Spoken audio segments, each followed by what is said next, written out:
पाकिस्तान से आजाद होने के बाद बांग्लादेश के प्रधानमंत्री बदलते रहे,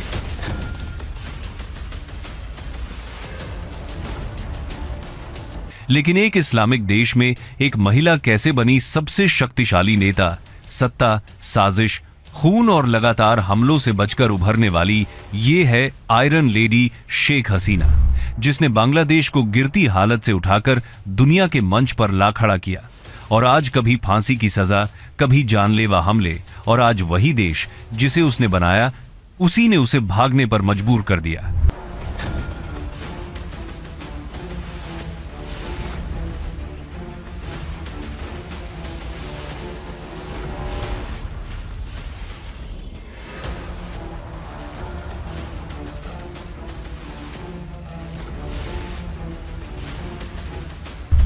ये है असली कहानी बांग्लादेश की सबसे ताकतवर और विवादित नेता बेगम शेख हसीना की।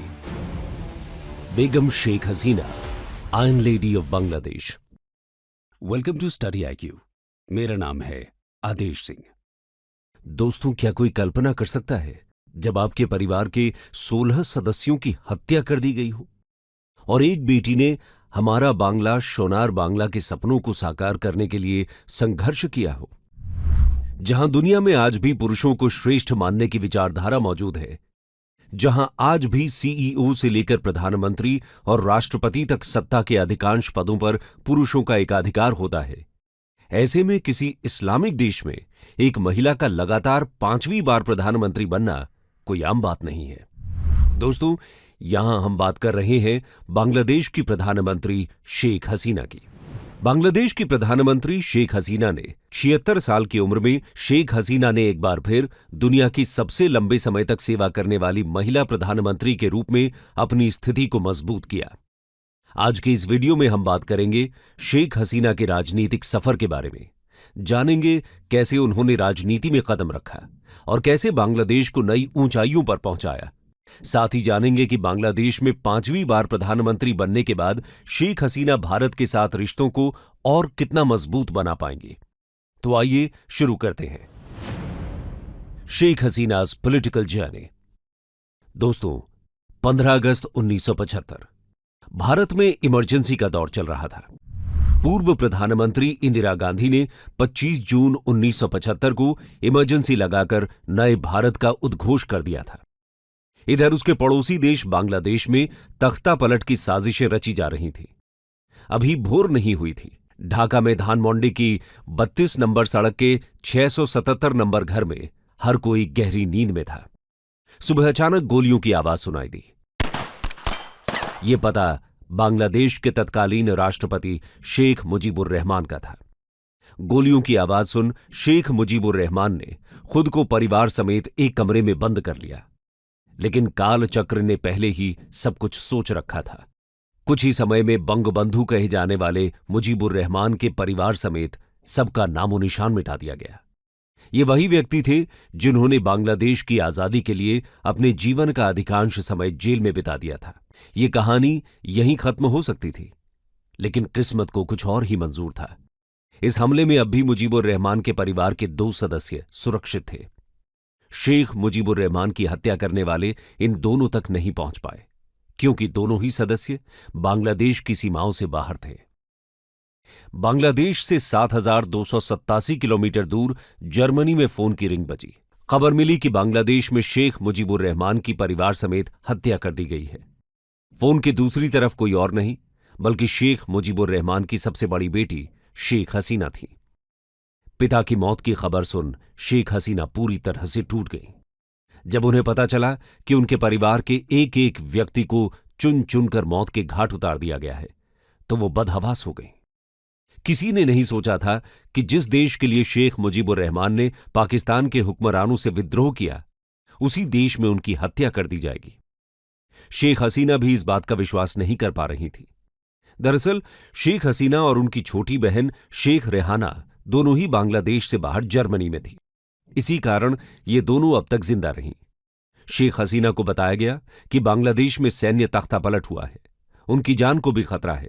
मतलब साफ था, शेख हसीना अपने पिता के अंतिम दर्शन के लिए भी बांग्लादेश नहीं लौट सकती थी। शेख हसीना ने जर्मनी में बांग्लादेश के राजदूत हुमायूं राशिद चौधरी से संपर्क किया। हुमायूं की भारत के कई राजनयिकों के बीच अच्छी पैठ थी, इसलिए एक बार उन्होंने भारत के राजदूत वाई पुरी से शेख हसीना और उनकी बहन को राजनीतिक शरण देने की बात कही थी। इसकी भनक तत्कालीन प्रधानमंत्री इंदिरा गांधी को लगी और उन्होंने तुरंत शेख हसीना और उनकी बहन को एयर इंडिया के विमान से भारत बुला लिया। इसके अलावा शेख हसीना के पति डॉक्टर वाजिद को परमाणु ऊर्जा विभाग में फेलोशिप दी। भारत सरकार ने शेख हसीना को पंडारा रोड के पास एक फ्लैट भी दिया, जिसके बाद करीब 6 साल तक वो भारत में ही रहीं। इसी दौरान भारत में निर्वासन में बिताने वाली हसीना को आवामी लीग का नेता चुना गया, जो उनके पिता द्वारा स्थापित पार्टी थी। ऐसा पहली बार नहीं था कि उन्होंने अपने पिता के न होने पर पार्टी का कामकाज संभाला हो। इससे पहले भी वो 1960 के दशक के अंत में ढाका विश्वविद्यालय में पढ़ाई के दौरान राजनीति में सक्रिय हो गई थी। पाकिस्तानी सरकार द्वारा जेल में कैद के दौरान उन्होंने अपने पिता के राजनीतिक संपर्क के रूप में कार्य किया था। हसीना 1981 में बांग्लादेश लौट आई और सैन्य शासित देश में लोकतंत्र के बारे में मुखर हो गई। 1981 से लेकर 1985 तक अलग अलग मामलों में उन्हें सेना ने कभी घर में नजरबंद कर दिया तो कभी गिरफ्तार किया जाता। बांग्लादेश के लिए भी यह कठिन समय था। साल 1986 में ढाका में इलेक्शंस तय किए गए। चुनाव के कुछ समय पहले ही शेख हसीना को रिहा किया गया था। हालांकि चुनाव में बीएनपी यानी बांग्लादेश नेशनलिस्ट पार्टी की जीत हुई और शेख हसीना को अपनी हार के साथ विपक्ष में बैठना पड़ा। बता दें कि बीएनपी बांग्लादेश की दूसरी नेशनल पार्टी है, जिसकी स्थापना 1978 में हुई थी, जब देश में सैन्य शासन था। जियाउर रहमान एक सैन्य अधिकारी थे और खालिदा जिया के पति थे। उन्होंने इस पार्टी को बनाया था। ये मानकर चलिए कि बांग्लादेश नेशनलिस्ट पार्टी का जो स्ट्रक्चर है वो आर्मी का है और उन्होंने जो राष्ट्रवाद का नारा दिया वो इस्लाम आधारित राष्ट्रवाद था, जो कि 1971 में स्थापित हुए बांग्लादेश की विचारधारा के विपरीत था, क्योंकि बांग्लादेश की आजादी इस्लाम आधारित राष्ट्रवाद की बजाय सांस्कृतिक और भाषाई राष्ट्रवाद के आधार पर हुई है। लेकिन शेख मुजीबुर रहमान की हत्या के बाद बांग्लादेश ने पाकिस्तान की ढाल पर इस्लामिक राष्ट्रवाद को आगे बढ़ाने का प्रयास किया और बांग्लादेश नेशनलिस्ट पार्टी ने उसमें अग्रणी भूमिका निभाई। नेशनलिस्ट पार्टी ने डेमोक्रेसी के साथ खिलवाड़ किया। इधर शेख हसीना बांग्लादेश में लोकतंत्र स्थापित करने के लिए लगातार प्रयास कर रही थीं। इस बीच वे जगह जगह रैली किया करती थीं। इसी दौरान 1988 में तो उनकी कार में ही बॉम्ब प्लांट कर दिया गया था। शेख हसीना चिटगांव में चुनावी रैली के लिए गई थीं। जिस समय उन्हें ये जानकारी मिली वो कार में ही सवार थीं। हालांकि इस हमले से शेख हसीना को तो बचा लिया गया, लेकिन इस हमले में करीब 80 लोगों की जान गई। साल 1991 के आम चुनावों में शेख हसीना के नेतृत्व वाली आवामी लीग बहुमत हासिल करने में विफल रही। उनके प्रतिद्वंद्वी बीएनपी की खालिदा जिया प्रधानमंत्री बनी। 5 साल बाद 1996 के आम चुनावों में शेख हसीना ने पहली बार जीत हासिल की और प्रधानमंत्री चुनी गईं। उनका यह कार्यकाल बांग्लादेश और भारत के लिए बेहतर संबंधों की शुरुआत था। साल 2001 के आम चुनावों में शेख हसीना को सत्ता से बाहर होना पड़ा। बांग्लादेश नेशनलिस्ट पार्टी यानी बीएनपी को 2/3 बहुमत मिला, लेकिन 2008 में वो प्रचंड बहुमत के साथ एक बार फिर बांग्लादेश की सत्ता में लौट आई। खालिदा जिया के नेतृत्व वाली बीएनपी तब से सत्ता में नहीं लौट सकी हैं। साल 2004 में एक बार फिर हसीना की रैली में ग्रेनेड विस्फोट के जरिए उनकी हत्या का प्रयास हुआ, जिसमें वो बच गईं। 2009 में सत्ता में आने के तुरंत बाद हसीना ने 1971 के युद्ध अपराध मामलों की सुनवाई के लिए एक ट्रिब्यूनल गठित किया। ट्रिब्यूनल ने विपक्ष के कुछ हाई प्रोफाइल नेताओं को दोषी ठहराया, जिससे बांग्लादेश में हिंसक विरोध प्रदर्शन शुरू हो गए। बीएनपी की प्रमुख सहयोगी जमाते इस्लामी को 2013 में चुनाव में भाग लेने से प्रतिबंधित कर दिया गया था। साथ ही बीएनपी प्रमुख खालिदा जिया को भ्रष्टाचार के आरोप में 17 साल जेल की सजा सुनाई गई। बीएनपी ने 2014 के आम चुनावों का बहिष्कार किया, लेकिन 2018 में बीएनपी ने चुनाव लड़ा, जिसे बाद में पार्टी के नेताओं ने एक गलती बताया। विपक्ष ने मतदान में व्यापक धांधली का आरोप लगाया। विपक्षी दल जातीय पार्टी सहित 27 राजनीतिक दलों ने चुनाव लड़ा था।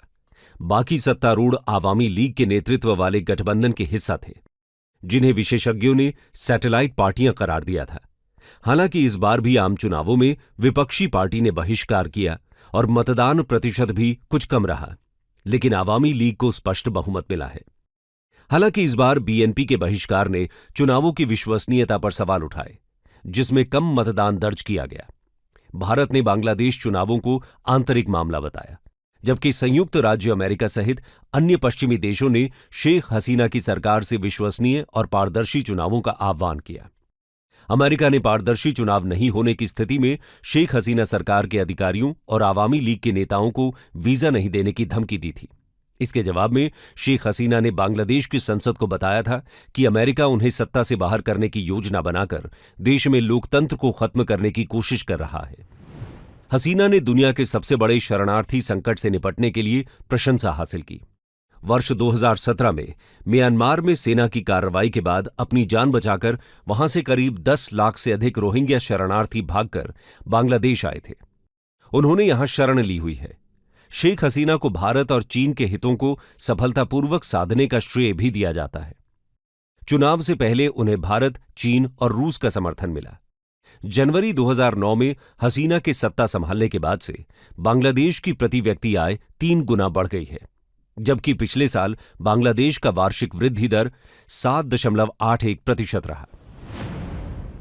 How did Bangladesh develop? प्रधानमंत्री शेख हसीना 2024 में लगातार चौथी बार पीएम बनी है। वैसे वो 5वीं बार इस पद के लिए चुनी गई हैं। पीएम शेख हसीना के नेतृत्व में देश सही दिशा की ओर बढ़ रहा है। देश अब दुनिया भर में विकास का रोल मॉडल है। एक पीएम के तौर पर वो आतंकवाद और धार्मिक उग्रवाद के खिलाफ मजबूती से खड़ी रहीं। उनके शासन के तहत बांग्लादेश ने अपनी आबादी को खिलाने के लिए संघर्ष करने से लेकर खाद्य निर्यातक बनने तक का सफर तय किया है। उनके द्वारा अपनाई गई नीतियों की वजह से बांग्लादेश का आर्थिक पुनरुद्धार हुआ है। आज बांग्लादेश की अर्थव्यवस्था एक प्रभावशाली स्तर पर है। गुजरते समय के साथ बांग्लादेश की जीडीपी में उल्लेखनीय वृद्धि देखी गई है। जो जीडीपी साल 2006 में $71 बिलियन थी, वो बढ़कर 2022 में $460 बिलियन हो गई है, जिससे ये भारत के बाद दक्षिण एशिया की दूसरी सबसे बड़ी अर्थव्यवस्था बन गई है। एक वक्त था जब बांग्लादेश की अर्थव्यवस्था को bottomless basket with no hope of survival के रूप में लेबल किया गया था, लेकिन लिबरेशन वॉर के बाद अब इसे ग्लोबल लेवल पर डेवलपमेंट मिरेकल के रूप में जाना जाता है। प्राइस वाटरहाउस कूपर्स के उद्धरण के साथ विश्व आर्थिक मंच ने 2017 में भविष्यवाणी की थी कि 2050 में बांग्लादेश की अर्थव्यवस्था $3 ट्रिलियन की होगी। 2018 में संयुक्त राष्ट्र के सबसे कम विकसित देशों की सूची से हटकर बांग्लादेश एक विकासशील देश बन गया। प्रति व्यक्ति सकल घरेलू उत्पाद, मानव पूंजी सूचकांक और आर्थिक भेद्यता सूचकांक जैसे मापदंडों में ये अपने पड़ोसियों से आगे रहता है। आज बांग्लादेश एक लीडिंग डेवलपिंग देश की श्रेणी में है और वहां से सोशो इकोनॉमिक इंडिकेटर्स और ह्यूमन डेवलपमेंट इंडेक्स दक्षिण एशिया के कई देशों से बेहतर है। देश ने उच्च तकनीकी विनिर्माण में भी कदम रखा है, जिससे सैमसंग जैसी अंतर्राष्ट्रीय कंपनियों को चीन से अपनी आपूर्ति श्रृंखला स्थानांतरित करने के लिए आकर्षित किया गया है। बांग्लादेश ने सामाजिक संकेतकों में पर्याप्त सुधार किया है। 98% लड़कियां प्राथमिक शिक्षा प्राप्त कर रही हैं। शेख हसीना द्वारा अपनाई गई आर्थिक नीति और प्रदर्शन को देखते हुए बांग्लादेश की जनता हमेशा उनके साथ खड़ी रही। पीएम शेख हसीना ने बांग्लादेश की पर्सपेक्टिव प्लान 2021-2041 को लॉन्च किया है, जिसमें 2041 तक के कुछ विशिष्ट लक्ष्यों को प्राप्त करने के लिए strategies, short and long term plans, policies, challenges, programs और डेवलपमेंट प्लान्स को शामिल किया गया है। लक्ष्यों में अत्यधिक गरीबी को खत्म करना और 2031 तक अपर मिडिल इनकम कंट्रीज का दर्जा और 2041 तक हाई इनकम वाले देश का दर्जा हासिल करना शामिल है। लक्ष्य विभिन्न चरणों से गुजरते हुए 2041 तक अंतिम मुकाम तक पहुंचेंगे। प्रधानमंत्री शेख हसीना के असाधारण सामाजिक, आर्थिक प्रबंधन और मजबूत राजनीतिक नेतृत्व के माध्यम से बांग्लादेश अब 2015 में निम्न मध्यम आय सीमा की अंतर्राष्ट्रीय मानक रेखा को पार करते हुए 7% औसत ग्रोस डोमेस्टिक प्रोडक्ट की वृद्धि हासिल कर रहा है। 1987 में बांग्लादेश की प्रति व्यक्ति आय पाकिस्तान की आधी थी और 2007 में ये भारत की 2/3 थी। हालांकि बांग्लादेश ने इस मामले में 2020 में भारत और पाकिस्तान दोनों को ही पीछे छोड़ दिया है। भोजन में आत्मनिर्भरता हासिल करना, कम विकसित देश की स्थिति से बाहर निकलना, हर घर तक बिजली पहुंचाना, ये सब मजबूत और दृढ़ नीति के तहत सभी घरेलू और विदेशी साजिशों का मुकाबला करके विकास शेख हसीना की नीतियों की कार्यान्वयन के कारण संभव हुआ है। इसी विकास को आगे बढ़ाते हुए और विजन 2021 की सफलता के तर्ज पर विजन 2041 को तैयार किया गया है। फरवरी 2021 में नेशनल इकोनॉमिक काउंसिल यानी NEC की बैठक में विजन 2041 को वास्तविकता बनाना, बांग्लादेश के परिप्रेक्ष्य योजना 2021-2041 को मंजूरी दी गई। विजन 2041 को दो मुख्य उद्देश्यों पर आधारित किया गया है। सबसे पहले डिजिटल दुनिया के साथ पूर्ण अनुकूलता के साथ बांग्लादेश 2041 तक एक विकसित देश होगा, जिसकी प्रति व्यक्ति आय $12,500 से अधिक होगी। दूसरा, देश एक स्वर्णिम बांग्ला होगा जहां गरीबी अतीत की बात होगी। किसी भी देश के सतत विकास के लिए विकास और समानता दो सबसे सर्वोपरि घटक हैं।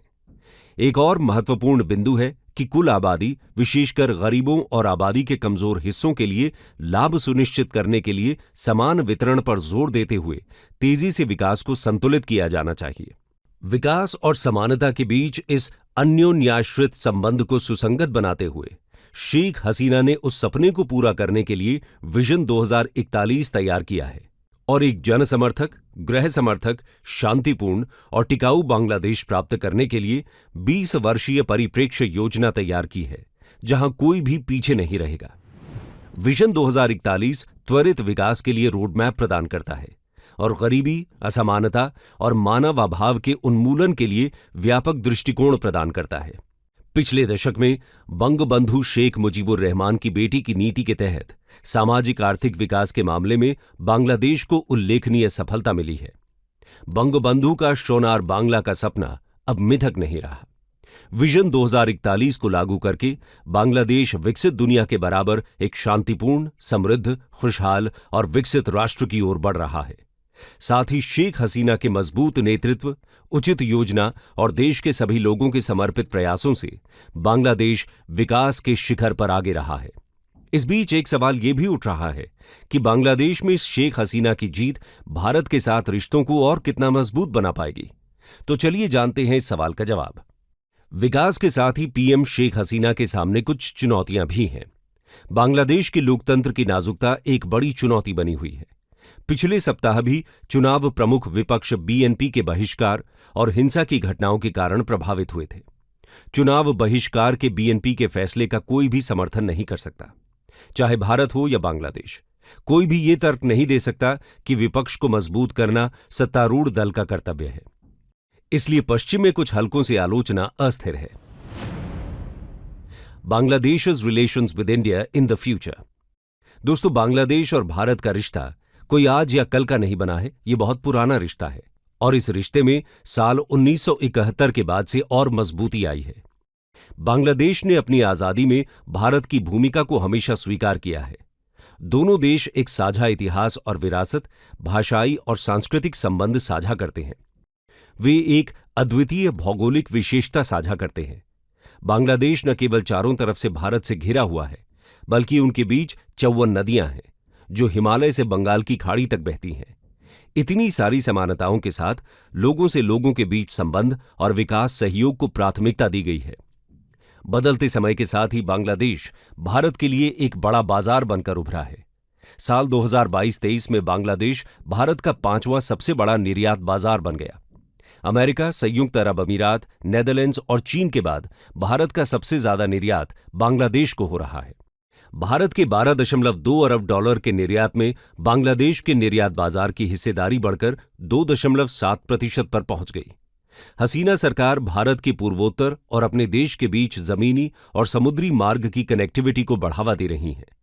बांग्लादेश दक्षिण एशिया और पूर्वी एशियाई देशों से भारत के आर्थिक जुड़ाव में अहम भूमिका निभा सकता है। भारत के लिए बांग्लादेश उसका कोई सामान्य पड़ोसी नहीं, बल्कि उसके लिए वो रणनीतिक तौर पर उसका अहम साझेदार और करीबी मित्र है। उत्तर पूर्व के राज्यों की सुरक्षा के मद्देनजर भारत के बांग्लादेश के साथ रिश्ते बेहद अहम हैं। ऐसे में भारतीय नीति निर्धारकों का भी मानना है कि भारत को बांग्लादेश के साथ बेहतर संबंध बनाए रखने चाहिए। भारत चाहता है कि उसे बांग्लादेश से होते हुए पूर्वोत्तर के अपने सभी 7 राज्यों तक आबाद पहुंच मिल सके। फिलहाल पूर्वोत्तर के अपने राज्यों के साथ भारत सड़क और रेल मार्ग के जरिए जुड़ा है। ये 20 किलोमीटर चौड़ा एक कॉरिडोर है जो नेपाल, बांग्लादेश और भूटान के पास से होकर गुजरता है और इसे चिकन्स नेक कहते हैं। इसके साथ ही भारत ये भी चाहता है कि बांग्लादेश बंगाल की खाड़ी से होकर दक्षिण और दक्षिण पूर्वी एशियाई देशों के साथ इसके आर्थिक जुड़ाव का आधार बने।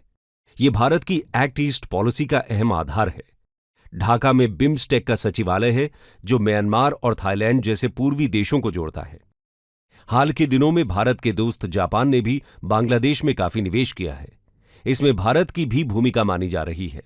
वहीं बांग्लादेश के साथ संबंधों को बढ़ावा देने के लिए पीएम मोदी और शेख हसीना ने हाल ही में 3 परियोजनाओं Akhaura Agartala cross border rail link, Khulna Mongla port rail line और बांग्लादेश के रामपाल में Maitri super critical thermal power plant की यूनिट 2 का उद्घाटन किया।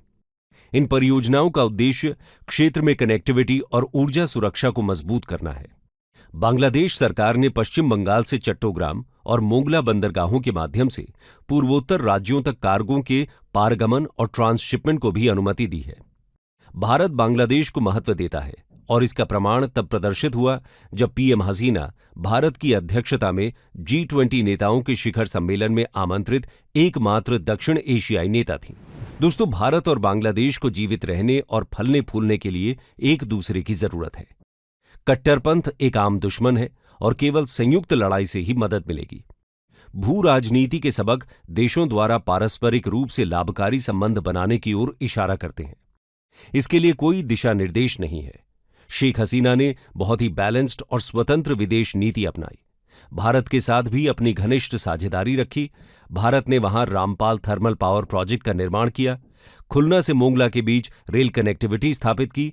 इनको देखते हुए बांग्लादेश की जनता ने हमेशा से शेख हसीना पर एक कॉन्फिडेंस दिखाया है। कंक्लूजन।